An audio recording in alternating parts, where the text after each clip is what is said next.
NASCAR makes a controversial format change, and after their latest on-track incident, just what is Chase Elliott and Kyle Larson's relationship?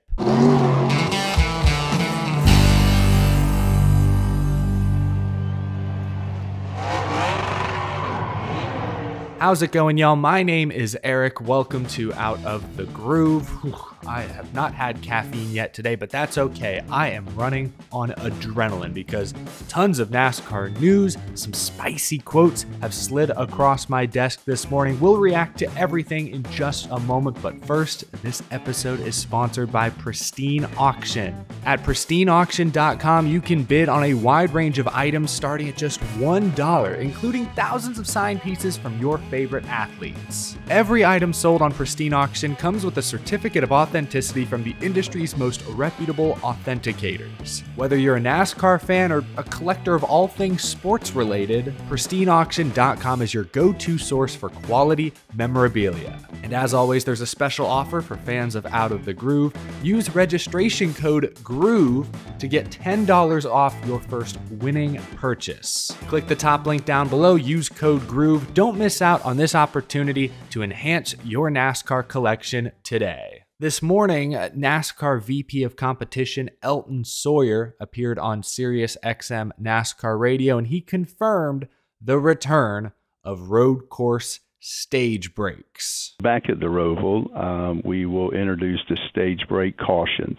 And I'm sure the question from our fans and even our competitors is, why do that now? One reason is that we want to make sure that throughout the playoffs, we were officiating across the board the same way. And number two, and probably the most important part of this decision making, was if you look back at our 5 previous road course races, although they were competitive, there were some that felt like there were some things we could do differently that would potentially make our races better. This is a controversial move. If you've read social media today, I get why they're making this decision. The 2 most recent road course races, Watkins Glen and Indianapolis, featured 1 caution each. Come playoff time, NASCAR wants more restarts. They want more opportunities for chaos and drama. Elton Sawyer kind of let the cat out of the bag there with his second point. But I'll say this, just a couple weeks ago, Joey Logano, the defending Cup Series champion, asked for stage cautions at road courses to return. I don't know if I'm against the majority or not. I kind of like having a caution to re-rack them and go again.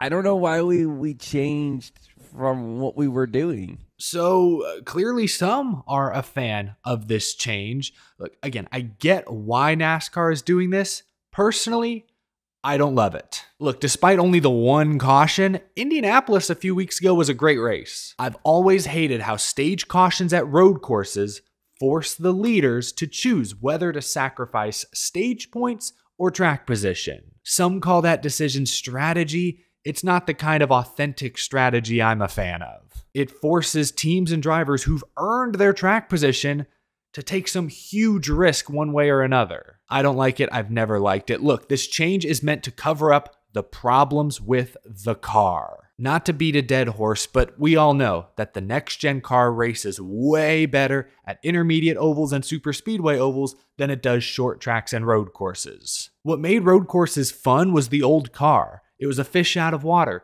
It didn't corner well. It didn't stop well. Left plenty of room for drivers to make mistakes. More mistakes equals more action, more passing. The new car, the next-gen car, is a sports car. It does corner well. It stops on a dime. Bigger tires, more contact with the road, more grip. It's harder to wheel hop. It's harder to make a mistake. It's harder to pass. At this point, NASCAR has pulled almost every aerodynamic lever they can. They've taken pieces off the rear diffuser. They've altered the spoiler. They've tested an up-down splitter. The car itself is the problem. The platform is the problem. They need different wheels, maybe different size wheels, different brakes, maybe more horsepower, maybe. The truth is, I think NASCAR knows all that. They know the next-gen car is the problem. They're not dumb. They can see that this car is not producing as great of road course racing as they were hoping for. That's why they've been trying all these different aerodynamic levers recently. But NASCAR also knows that if they were to make any of the big, dramatic, significant changes needed, it would take likely months, if not years, to implement them. And it would cost a lot of money too. Adding stage breaks to the Roval next month is the quick, easy way to try and spice things up. And it's arguably the only option they truly have at this point. Look, I hope going into the offseason, NASCAR does have the time to make some dramatic changes to the next gen. But there was no time to do it over the summer. I wouldn't have made the decision. I get why NASCAR is. Hopefully they're able to make the next gen race better at road courses next year. So hopefully we can go back to eliminating stage cautions at road races and we can have authentic, natural strategy prevail once again. One other notable rule change NASCAR revealed today for the Charlotte Roval is they're moving the restart zone. Previously, NASCAR has ignored the front stretch chicane on restarts. Now they will use the front stretch chicane, and roughly somewhere in there is where the restart zone will fit. This, just like at the Indy road course, is an attempt to break the field up going into turn one, so there are not as many stack ups, bottlenecks. Makes sense. We'll see how it works in practice. But yeah, some controversial format changes announced by NASCAR this morning. Let me know what you think down in the comment section below. Let's change the subject entirely now. Check out this paint scheme that Justin Haley is rocking at Bristol this weekend. Mountain Dew is back. It's through a partnership with Food City, but take a look at this paint scheme. I love this. This looks like something you'd race in a video game. I like it. Big fan. Cool to see multiple major soda brands in NASCAR, between Coca-Cola, obviously, Dr. Pepper with Bubba Wallace, now Mountain Dew, I believe they're owned by Pepsi, somewhat represented here by Colleague Racing. That's pretty cool. I like most of Dale Jr.'s Mountain Dew schemes. I'll go all the way back to like Darrell Waltrip. Even Chase Elliott had some decent ones before Mountain Dew Pepsi ultimately bowed out. But this is a cool scheme. I love it. Just wanted to highlight it. Also, some driver news.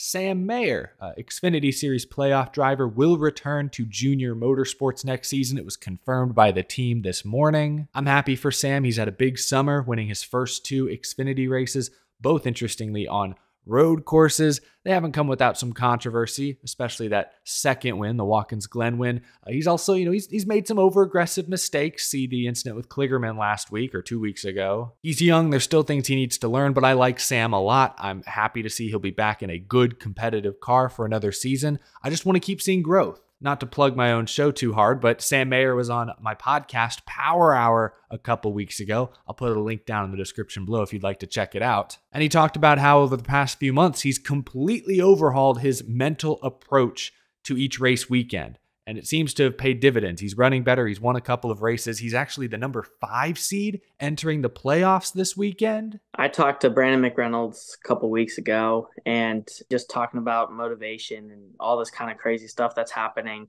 and not having the success that I really have wanted and what I had a couple years ago. And he was like, man, what was your mindset back when you were kicking tail in ARCA and winning truck races? Like, what was your mindset? And I straight up told him, I was like, I expected to show up and finish first or second every single week. And he was like, so why don't you expect that now? And I was like, because it's obviously a way harder level now. And he's like, well, if you have the mentality of it's harder and you're not going to be able to do it as easily, you're obviously going to already tell yourself it's not as easy and it's not going to be as easy. So he put me in the mindset of like, just go out there, the same mindset that you had that night that you won the ARCA race and the truck race in one night. Just do that all over again and try to do it every single weekend. And literally a week and a half later, I go to Victory Lane at Road America, and it was a super cool moment. Really happy for Sam, but again, I want to see growth next year. Next year, I want to see at least 3 wins, maybe 4 wins. I want him to make the championship 4 next year for sure. Continue to improve, continue to develop and grow. Good luck to Sam Mayer. Happy that he'll be back with JRM. Let's talk about Kansas once again, just briefly. Let's talk about Hendrick Motorsports specifically. Late in Sunday's race, Chase Elliott and Kyle Larson made contact on pit road. They were 4 wide, tight conditions. And then after exiting, Chase Elliott took a little swipe at his teammate Kyle Larson. I didn't really cover this incident on Sunday night, and I probably should have, but it didn't affect the outcome of the race. It was between a non-playoff driver and someone who's already locked into the next round. But then Danielle Trotta on SiriusXM NASCAR radio yesterday, she brought the heat. Here's just a tiny bit of what that sounded like. Totally unacceptable, Chase Elliott. And no one's going to convince me of this otherwise. Chase Elliott does not like Kyle Larson. You're not going to change my mind. Chase's behavior was totally unacceptable in a year where his decision-making has been questionable to the point of being suspended. Yeah, hey, I appreciate when someone who works under the NASCAR umbrella, Sirius, isn't afraid to have a strong negative take about a driver. And just to add on a little to what she said, go back to 2020, Phoenix. Chase Elliott, who replaced Jeff Gordon when he retired, wins his first ever NASCAR Cup Series championship. Jimmy Johnson is there to pass on the torch. Chase Elliott is the here, the now. He is the future of Hendrick Motorsports. It's official. 3 months later, Kyle Larson is now Elliott's teammate, and Kyle Larson proceeds to put together the best individual NASCAR season this century. I wouldn't blame Chase Elliott for being a little unnerved by that. I think anyone would be. Then last season, we see them clash on track multiple times. Auto Club, I remember Chase Elliott, heat of the moment, came over the radio and called Larson a stupid MFer. Then Watkins Glen, Daniel Trotta mentioned this, Larson sort of runs Elliott wide to take the win away. I also don't think they like each other too much. And hey, that's okay. There were certainly times Jimmy and Jeff didn't see eye to eye either. The problem, as Danielle mentions in that clip, is that Chase Elliott has made multiple bad decisions recently. From Charlotte in the spring to Kansas this past weekend, I'm not used to seeing Chase Elliott lose his cool this much. I hope he finds it, because things aren't going to get any easier for him. William Byron is officially on the scene. He's the winningest driver in the Cup Series so far this season. When you drive for Hendrick Motorsports, you need to be ready for some friendly competition. Let's see if Chase Elliott is able to rise to that challenge. But leave a comment down below. Do you agree? Chase Elliott, Kyle Larson don't really like each other? Are we all being over dramatic? Let me know. Share your thoughts on everything we discussed in this episode down in the comment section below. But that's going to do it. Thank you so much for watching. Leave a like if you enjoyed. Subscribe if you're new to the channel. That button is down there somewhere. It really helps me out. And thank you, as always, to my very generous Patreon supporters. I will be back later this week. Have a wonderful rest of your Tuesday, folks. I'll see you in the next episode.